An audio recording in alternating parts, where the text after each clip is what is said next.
ကဲကျွန်တော်တို့အခုမြင်နေရတဲ့မြောက်ကတော့သူ့မျိုးစားတော့ခင်းခေါင်ပေါ့နော်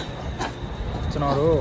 အများဆုံးတွေ့ရတာအာဖရိကမှာရှိရပါတော့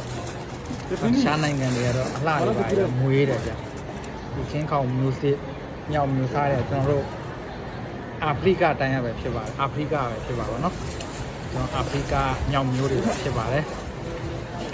ခုပန်လောက်ထားလဲဆိုတော့ကျွန်တော်ပြောချင်တာဒီကောင်မျိုးကျွန်တော်တို့ကဲတရေးစောင့်ချောက်ရေးပေါ့နော်တော်ထဲမှာမြောက်တွေကိုစောင့်ချောက်ရေးအဖွဲရနေပြီးတော့ကျွန်တော်တို့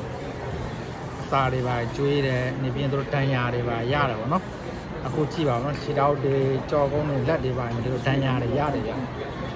အဲ့ဒီဥစ္စာကိုတို့ဆေးကုပေးတာပါစာကျွေးရဆေးတွေပါစပင်းတွေပါဖြန်းတယ်ပေါ့နော်အဲ့လိုမျိုးပေါ့နော်ဆေးတွေပါတုပ်ပေးပေါ့နော်လိန်ပေးလူပေးပေါ့နော်အဲ့လိုလောက်ပါတယ်လို့ညောင်မျိုးစားရတို့ကတကယ်လူတွေလိုပဲပေါ့နော်တကယ်ချစ်စရာလေးကောင်းတယ်တနာစရာလေးပဲနော်ဒီခင်းခေါင်မျိုးစစ်နာမည်အာဖရိကပါပေါ့နော်ကျွန်တော်ဒီကောင်တွေက